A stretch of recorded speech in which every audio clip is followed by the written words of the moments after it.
Hello, students. Welcome to the Pathshala. Today, I am going to explain the poem O Captain, My Captain from 10th Standard, Unit number 4, State Board. तर बघा विद्यार्थी मित्रांनो, आपल्या ह्या चॅनलमध्ये मी तुमच्यासाठी प्रयत्न करेन की प्रत्येक व्हिडिओ हा मराठी तसेच इंग्रजी ह्या दोन्ही भाषेमध्ये एक्सप्लेन करण्याचा प्रयत्न करायचा. सगळे सुरुवातीला इंट्रोडक्शन बघूया थोडंसं पोएमचं. Sir, this poem is written by an American poet Walt Whitman. खरं तर ही कविता म्हणजे एक शोकगीत आहे. जे आपण आपल्या निकटवर्तीयांचा मृत्यू झाल्यानंतर व्यक्त करतो ना, जो शोक व्यक्त करतो त्याला एलजी म्हणतात, शोकगीत म्हणतात. So this poem is an elegy. Elegy म्हणजेच शोकगीत. तर मग ही एलजी कोणासाठी गायला गेलेली आहे?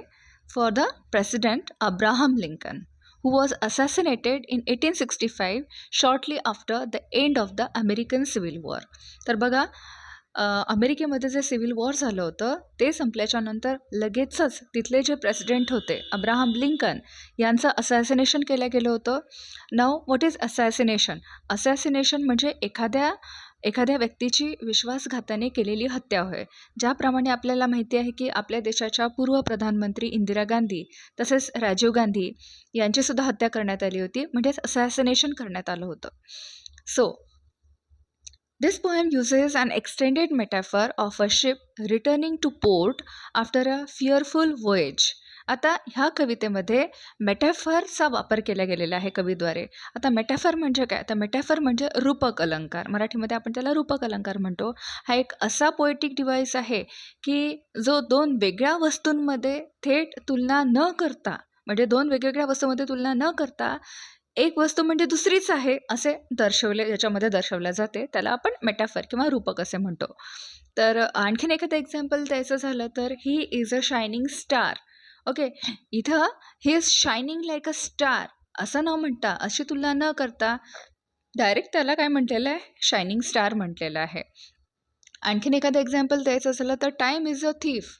Time is like a thief अशा पद्धतीने कंपॅरिझन न करता टाईमला काय म्हटलेलं आहे? थीफ म्हटलेलं आहे. Time is a thief. मग अशा पद्धतीनं रूपक अलंकार होतो. तर बघा, ह्या कवितेमध्ये कवी आपल्याला सांगतो आहे की भीतीदायक प्रवास संपलेला आहे, फिअरफुल वोएज इज ओव्हर, आणि त्याचवेळी त्या शिपचा जो कॅप्टन आहे तो मात्र डेकवर मृत पडलेला आहे. तर ह्या कवितेमध्ये जो स्पीकर आहे तो सुद्धा एक प्रवासी आहे आणि तो या ठिकाणी दुःख व्यक्त करतो आहे. तर पोयम बघूया. Let's explain the poem. 1865मध्ये एक अतिशय दुःखद घटना घडली होती. अमेरिकेचे राष्ट्राध्यक्ष अब्राहम लिंकन यांची हत्या केल्या गेली होती.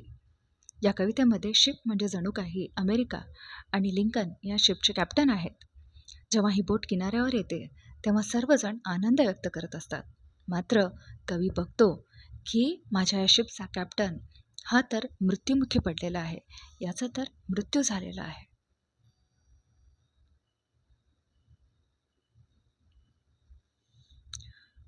1865मध्ये एक दुःखद घटना घडली होती.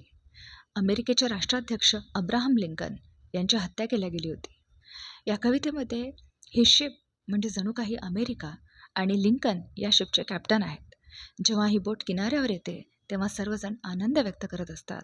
मात्र कवी बघतो की माझा या शिपचा कॅप्टन याचा तर मृत्यू झालेला आहे. तर बघा मित्रांनो, O captain, my captain. O captain, my captain, our fearful trip is done. आपला हा जो जहाजाचा भीतीदायक प्रवास होता हा या ठिकाणी संपलेला आहे. The ship has weathered every rack.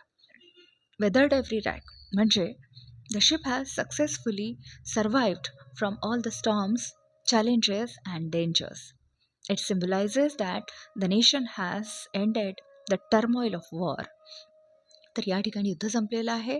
आपल्यासमोरचं एक फार मोठं जे संकट आहे ते सुद्धा या ठिकाणी संपलेलं आहे. The prize we sought is won. आणि जर का मी विचारतो की याचं बक्षीस म्हणून काय मिळालेलं आहे, तर आपण हे युद्ध जिंकलेलो आहोत. The port is near. आता बंदर, किनारा जवळ आहे. The bells I hear. मला या ठिकाणी घंटानाद ऐकायला येतो, कारण की या युद्धामध्ये आपला विजय झालेला आहे. आपण किनाऱ्यावर सुखरूप पोहोचलेलो आहोत. मला या ठिकाणी बेल्स ऐकायला येत आहे. The people all exulting. Here exulting means आनंदोत्सव साजरा करणे, सेलिब्रेट करणे. सगळे लोक शहरामध्ये आनंदोत्सव साजरा करत आहे, सेलिब्रेट करत आहे. While follow eyes the steady keel. परंतु अजूनही लोकांच्या नजरा ह्या त्या जहाजावर खेळलेल्या आहे. The vessel grim. The vessel grim and daring. हे जे जहाज आहे, जे वेसल आहे, हे अतिशय गंभीर आणि धाडसीपणे त्या ठिकाणी उभं आहे. O heart heart heart. परंतु हे माझं हृदय पिळवटून टाकणारी घटना घडलेली आहे. O the bleeding drops of red. या ठिकाणी रक्ताचे थेंब सांडलेले आहेत. Where on the deck my captain lies. जिथं माझा कॅप्टन पडलेला आहे. Fallen cold and dead. आणि माझा हा कॅप्टन थंडगार, कारण की त्याचा या ठिकाणी मृत्यू झालेला आहे.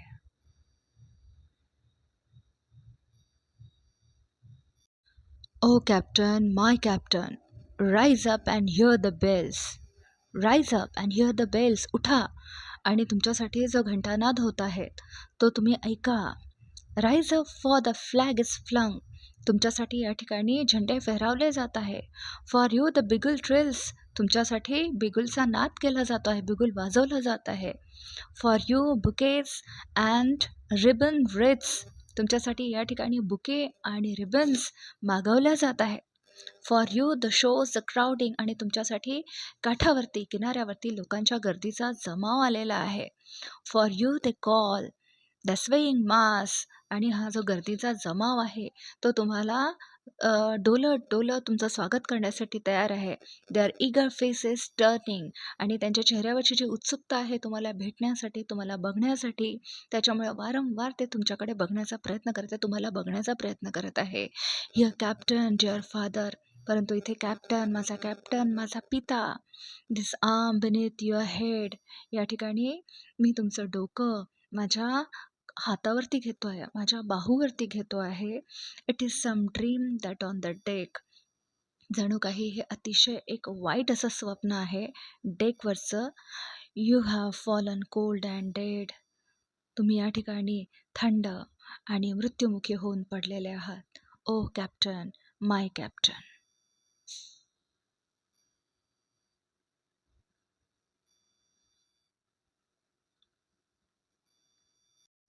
My captain does not answer.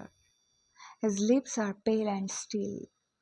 त्याचे ओठ निस्तेज आणि निश्चित पडलेले आहेत. My father does not feel my arm. माझ्या या पित्याला माझ्या बाहूची सुद्धा चाहूल लागत नाही आहे. त्याला काहीही जाणवत नाही आहे. He has no pulse nor will. त्याची ना कुठली नाडी या ठिकाणी मला लागत आहे आणि नाही त्याची कुठं उठण्याची इच्छा मला दिसत आहे. मला खात्री पटलेली आहे की त्याचा मृत्यू झालेला आहे. The ship is anchored safe and sound. शिपला अतिशय सुरक्षितपणे, अतिशय व्यवस्थितपणे पोर्टवरती, बंदरावरती, किनाऱ्यावरती आणून लावल्या गेलेल्या आहे. Its voyage closed and done. आता ह्या शिपचा प्रवास संपलेला आहे. From fearful trip the victor ship comes in with object won. आणि हा जो प्रवास होता तो एका भीतीदायक प्रवासापासून तर विजयी शिप म्हणेपर्यंत सोबत आपल्या विजय घेऊन आलेली ही शिप आहे. किनाऱ्यावरती आली पण आपल्यासोबत विजय घेऊन आलेली आहे. एक्झल्ट ओ शोर्स. या ठिकाणी किनाऱ्यावरती सेलिब्रेशन करणं सुरू आहे. लोक काय करत आहे? सेलिब्रेट करत आहे. And rings O bells. या ठिकाणी बेल वाजवल्या जात आहेत. सेलिब्रेशन केलं जात आहे, आनंदोत्सव साजरा केला जात आहे. मला घंटानाद ऐकायला येत आहे. But I with mournful tread. परंतु मी अतिशय जड अंतकरणाने, जड पावलाने चालतो आहे. Walk the deck my captain lies. त्या डेकवरती मी चालतो आहे जिथे माझा कॅप्टन पडलेला आहे. Fallen cold and dead. थंडगार, कारण त्याचा मृत्यू झालेला आहे. तर मित्रांनो, अशाच प्रकारचे व्हिडिओज बघण्यासाठी, आपल्या ज्ञानामध्ये भर पाडण्यासाठी जर का तुम्हाला आणखीन नवीन व्हिडिओ हवे असतील तर ह्या व्हिडिओला लाईक करा, शेअर करा आणि सबस्क्राईब करायला विसरू नका. थँक्यू.